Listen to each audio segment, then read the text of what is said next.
Welcome back or welcome to Growth with Soph. If you are completely new to the gym, if you have never set foot in the gym before, I am your gym big sister now. Hi. Welcome to the family. And I'm going to be giving you all of the advice that I wish I knew. We're going to be removing all of the fear and intimidation around starting the gym.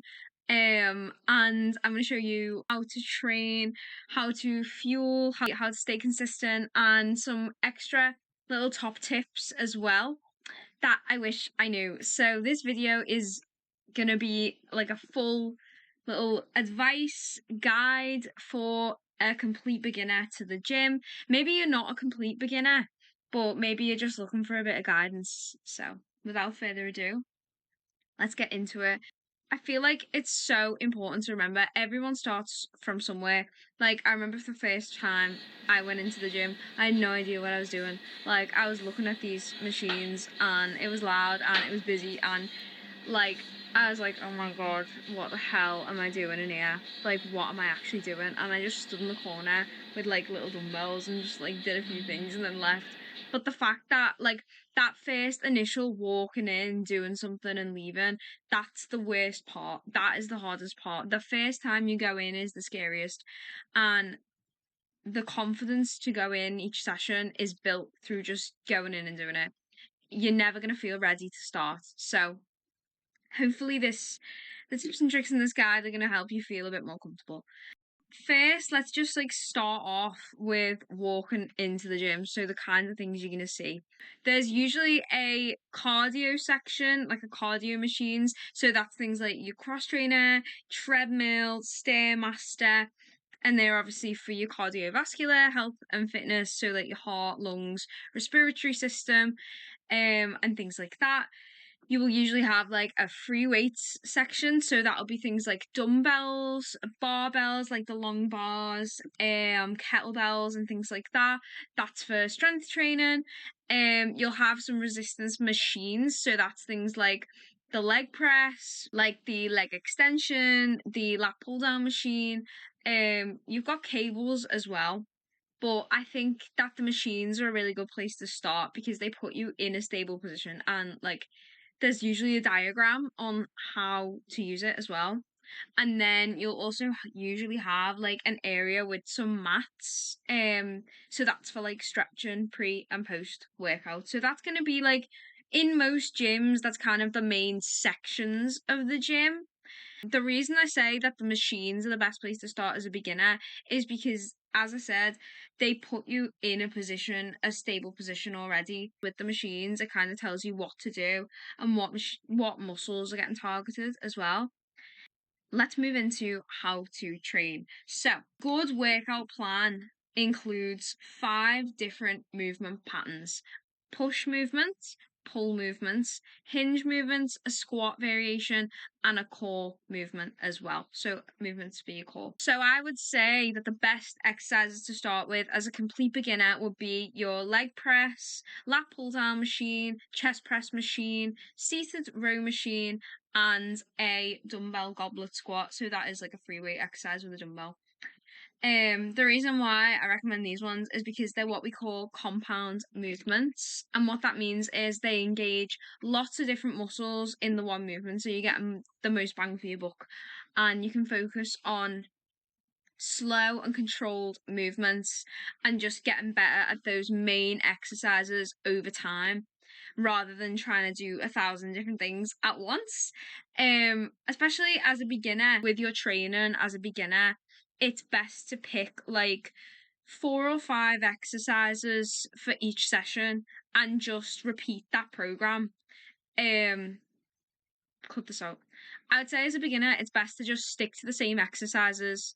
I would say anyway, like it's best to stick to the same exercises and improving on them week on week rather than trying to do 1,000 different things. I would say having a structure is so important. Want to focus on just picking a few exercises like those ones and just repeating it session in, session out, and getting better at that. So as a beginner, I say do like 8 to 12 reps of those exercises for like 3 sets. And you want to be 1 to 2 reps shy of failure. So what that means is like you couldn't do another one with good form.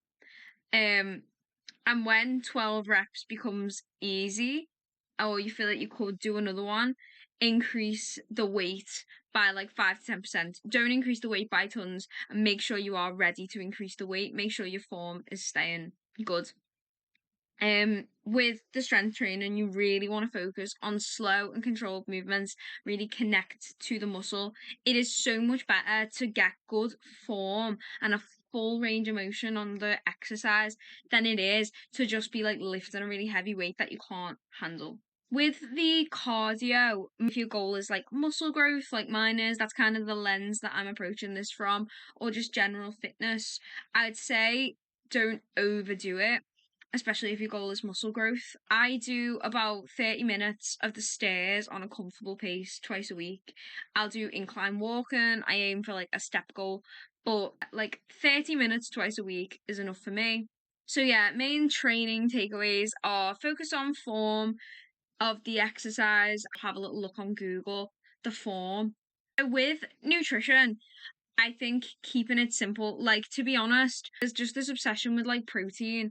And yeah, protein is so important for muscle growth, but most people are getting enough protein in like in their general daily diet anyway. So building meals around a good quality protein source, a good carb source, healthy fats, and at least like one colour. To be honest, like I'd say your nutrition is going to be the same whether you're training or not. Like, it's just about building satiating, balanced meals. A general rule of thumb for protein 1.2 to 2 grams per kilogram of body weight per day is a good place to start. So, if I was on the higher end of that scale, if I weighed 50 kilos, then I would be aiming for about 100 grams of protein a day. If I was on the higher end of the scale, but most people are fine with like 1.6 grams. But again, this is not like you don't have to track your protein as long as you are getting a good portion of protein in at each meal, then you're going to be fine. Some good protein sources include like chicken breast, fish, tofu, or tempeh if you're vegan, some Greek yogurt, eggs and egg whites. They're some of my favorite protein sources. Protein shakes, not essential in my opinion, but they can be helpful. Just make sure you are looking at the ingredients because some of them can be quite inflammatory because they have a lot of like gums, sweeteners, and things like that. So just watching out for your gut health is so important. So important to not hyperfixate on protein and forget about carbs and fats. Carbs, especially, I would argue, because carbs are your body's preferred fuel source for the workouts and just for life in general. So if you're not eating enough carbohydrates, you're not going to have enough readily available energy to push hard in your sessions and replenish what we call glycogen after your session as well. So glycogen is what gives your muscles the energy to contract and for you to perform in your workouts. So having a good portion of carbs at each meal is really important. Healthy fats, especially for women and men as well, but they're super important for nutrient absorption, hormone health, irrespective of whether you're training or not. So a good pre-workout and post-workout nutrition, let's talk a little bit about that. I feel like people really overcomplicate it, to be honest, but I'd say if you're having a big meal, give it like 2 hours or so before you work out.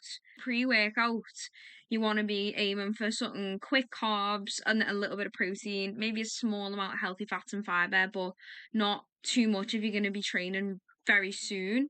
So maybe something like a banana and some yogurt, some rice cakes with some eggs, some fruit and nuts, just something simple and light that isn't going to weigh you down during the workout. And then post workout, it's just a balanced meal with a good portion of protein, some good carbs to replenish the glycogen, and some colours and healthy fats.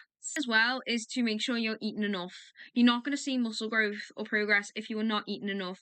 Muscle is expensive tissue and it needs calories, it needs protein, carbs, and fats and micronutrients to be built. Talk a little bit now about staying consistent and my tips for staying consistent. When you first start the gym, like the temptation to say, I'm going to work out 5 times a week and blah, blah, blah. Like, you might do that for a week and then you probably will crash and burn out because life will get in the way.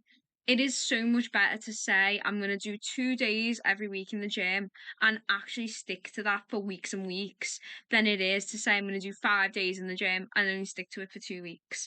Personally, I've actually reduced my training from 5 to 4 days recently, and I have actually noticed a lot more progress because my body is getting time to rest and recover. So please don't make goals that you will not be able to stick to. As I said before, staying consistent with the same workouts for like at least 4 to 6 weeks, adding weight and reps when you can. So that's called progressive overload, which is when we do the same exercises but making it progressively more challenging by adding weight or reps, or maybe pausing at the end of a rep, things like that. So that muscles are able to adapt to the new challenge. Consistency of exercises and just getting better on them is so much better than endless variety, because then your body actually gets the chance to adapt to what it is that you're doing. Again, I think it's so important to track your progress and track your workouts. Even if you do that in your notes app, you could do it on a little piece of paper. It's so important to keep track of the workouts that you're doing. So the exercises, the reps, the sets. So maybe like 6 kg bicep curls, 3 sets of 10 reps, for example. And then next week it could be 6 kg bicep curls, 3 sets of 12 reps. And that shows that you've increased the reps and progressed. Celebrating those little wins as well is so important for helping you stay consistent as well. Like if you've managed to go from a 4 kg bicep curl to a 5 kg bicep curl, that's a win, and that is so worth like celebrating. And I think tracking your workouts as well, not only is it super important for progressive overload to show that you are progressing in your goals, but it also helps to keep you motivated. With staying consistent is the reality is some workouts are going to feel rubbish. Like some workouts you're not going to be hitting personal bests, you're not going to be increasing the weight, and that's okay. The point is that you show up every single time regardless of how you might be feeling. Obviously a bit different if you're not well, but if you're just feeling a bit rubbish and you still show up and you do the workout that you have on your plan, like that's an achievement in itself. And the fact that you stay consistent means that you are committed and you will see progress. I think as well, having a routine, so picking a set time of day and days of the week that you'll go to the gym is really quite helpful. For me, I like to go in the morning. And I just fit my workouts in as and when I can with work in terms of the days. Some people like to say on Monday I'll do upper body, on Wednesday I'll do lower body, and some people prefer to just slot their workouts in as and when they can throughout the week. The point is that you plan it out into your week so it becomes a non-negotiable. Okay, so now I'm just going to go into 6 quick fire top tips. Number 1, progress over perfection. As I said before, showing up is enough. Some days just showing up to the gym, doing your workout, some days that is enough. Aiming for perfection every single time, you're setting yourself up to fail, basically. Number 2, slow and controlled reps over like slamming heavy weights around and not connecting to the muscle. If you're struggling on rep 1, it might be worth lowering the weight and being able to move slowly and really feeling the target muscle stretch and contract as well. Number 3 is, I'd say, start with the machines and move on to the free weights later. So like a seated row machine as opposed to like a barbell bent over row. So a row with a barbell, because the machines will put you in a position and they teach the movement patterns safely. Number 4 is rest between sets. Don't neglect that. You want to rest for like 60 to 90 seconds, maybe a little bit longer between your sets. It isn't lazy to rest between sets. It's literally letting your muscle recover so that it can go again. So please do rest between sets. Number 5 is train with intention. Focus on quality over quantity. You don't want to be overdoing it with the frequency. You know, you want to be going to failure or 1 to 2 reps shy of failure. Spend hours and hours and hours in the gym doing like 1,200 different variations of squat. It's not necessary. You know, training with intention is so much more important, and it's going to prevent your body from burning out as well. And number 6 is do not neglect mobility. Even like 2 minutes of like some dynamic stretches before you work out.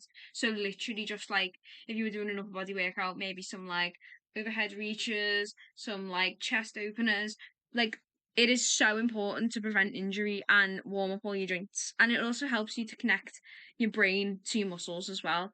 And stretching after a workout as well. So some static stretches, so helpful for like reducing delayed onset muscle soreness. Another note on that, if you are a beginner, the likelihood is you will experience what we call DOMS, delayed onset muscle soreness, and it probably will be quite intense as a beginner because your body is not used to that stimulus that you are giving it. So if you feel very achy and sore after your workouts, you've not done, unless it's like twingy, you've not done anything wrong. Just like hot baths, you know, stretching and mobility, not neglecting your rest days, is gonna help you with that. And while we're on the subject, let's finally talk a little bit about rest. Rest days are not lazy. Rest days are when growth actually occurs. Rest days are when the body can actually come out of fight or flight and go into rest and digest, which is when your body actually gets a chance to repair your muscles, build muscle tissue, use the food you're giving your body to build new tissue and respond to the stimulus you're creating in your workouts. Your body's going to go, we're resting, so now we can actually build muscle. Please don't neglect your rest days. As a beginner, personally, I'd say 4 days maximum for weight training. I'd say that's my personal opinion. Rest days does not have to mean just like sitting doing nothing all day. It can, you know, we do active rest days, so things like walking, yoga, pilates, any gentle form of movement that's not going to burn your body out, that's going to help aid and support muscle recovery, is super helpful. Staying generally active outside the gym anyway is really helpful, especially getting your steps in during the day. It doesn't have to be 10k. You know, 10k is just like a good baseline activity level to aim for, I'd say. Rest and recovery is so important, and getting enough sleep as well. So at least 7 to 9 hours of quality sleep. Turn your phone off at least an hour before you go to bed, please, because you do need the sleep. Your body needs that time to repair and rebuild. So don't neglect sleep. And if you want your first weekly split planned out for you, I've planned out a 3-day weekly split. So it's 3 gym sessions, and you can use this for 6 weeks, for your first 6 weeks, and see what happens. So it includes the exercises you can do, sets and reps, and it also includes a little fill in your own workout tracker with the weights you're using, the reps and sets. So I challenge you to try this program out for 6 weeks and see what happens. That is available in the description below if you click the link. So I really hope you've enjoyed the video. I hope you found it helpful, and I hope that it removed some of the overwhelm around starting the gym. You're never gonna feel ready, and doing something is always better than doing nothing. So make sure to click the link below for a full workout split that you can follow to have a little bit of structure. Thank you so much for watching. Bye.